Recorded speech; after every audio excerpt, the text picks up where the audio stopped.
कहानी की शुरुआत एक ऐसे आदमी से होती है जिसकी नाव समुद्र में नहीं बल्कि एक डूबे हुए शहर के ऊपर तैर रही है। नीचे देखने पर उसके पैरों के ठीक नीचे एक दर्जनों मंजिल ऊंची बिल्डिंग की छत दिखाई देती है। वो डर के मारे चारों तरफ देखने लगता है। जो शहर कभी पूरी तरह आबाद था, आज वहाँ बस कुछ सबसे ऊंची इमारतें ही बची हैं, जो पानी से बाहर ऐसे निकली हुई हैं जैसे समंदर के बीच टापू हों। बाकी सब कुछ बहुत गहरे पानी में पूरी तरह डूब चुका है। आखिर इस शहर के साथ ऐसा क्या हुआ होगा? कैसी तबाही आई थी जो लोहे और सीमेंट से बना पूरा शहर एक ही रात में मिट गया? और वो कौन सी भयानक ताकत थी जिसने जमीन को चीर दिया और इंसानों के पास बचने के लिए सिर्फ रस्सियों से बना एक पतला सा पुल छोड़ दिया? कैसी क़यामत आई थी जो समुद्र में कई कई मंजिल ऊंची लहरें उठा लाई और पल भर में किनारे मौजूद हर जिंदा चीज को निगल गई? दरअसल इस सब की शुरुआत 5 साल पहले हुई थी। 5 साल पहले 2 कोमेट सीधा धरती से टकराए। टक्कर इतनी भयानक थी कि पल भर में आधी से ज्यादा धरती आग में जल उठी। जोरदार झटके पूरी दुनिया में फैल गए और कुछ ही घंटों में दुनिया की करीब 80% आबादी पूरी तरह खत्म हो गई। 5 साल बीत चुके हैं, लेकिन धरती अब तक उस तबाही से बाहर नहीं निकल पाई है। धूमकेतुओं के टूटे हुए टुकड़े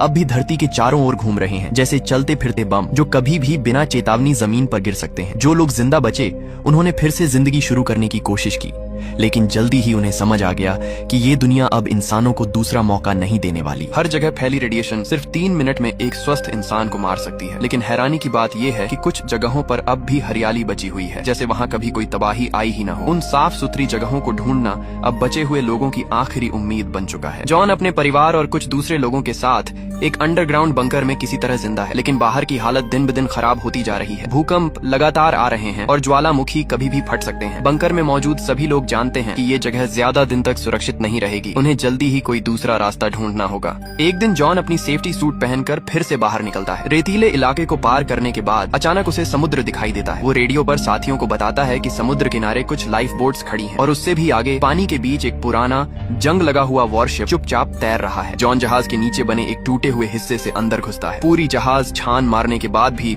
उसे न कोई सामान मिलता है, न कोई जिंदा इंसान, बस कुछ जली हुई लाशें पड़ी होती हैं। तभी उसे एक लॉगबुक मिलती है जिसमें एक बैंगनी रंग का फूल दबा हुआ होता है। 5 साल हो गए थे। जॉन ने 5 साल से कोई फूल नहीं देखा था। वो सोचता है कि ये फूल वो अपनी पत्नी को देगा, उसे जरूर अच्छा लगेगा। अचानक उसके हेडसेट में अलार्म बजता है। रेडिएशन स्टॉर्म बस 1 मिनट दूर है। जॉन भागकर जहाज से बाहर निकलता है। पीछे मुड़कर देखता है तो एक काली तूफानी दीवार तेजी से उनकी तरफ बढ़ रही होती है। अंदर बिजली लगातार चमक रही होती है। अगर उसमें फंस गया तो बचने का कोई चांस नहीं। जॉन पूरी ताकत से दौड़ता है और रेडियो पर चिल्लाता है कि गेट पहले ही खोल दिया जाए, वो समय पर पहुंच जाएगा। दूर बंकर का लोहे का गेट खुलता है, लेकिन तूफान बिल्कुल पीछे आ चुका होता है। जैसे ही जॉन गेट तक पहुंचता है, पीछे बिजली फटती है। वो छलांग लगाकर अंदर घुस जाता है। अंदर पहुंचते ही वो दरवाजा बंद करने को कहता है और गेट बंद होते ही खतरा टल जाता है। सफाई के बाद जॉन अपना सूट उतारकर जमीन पर बैठ जाता है और जोर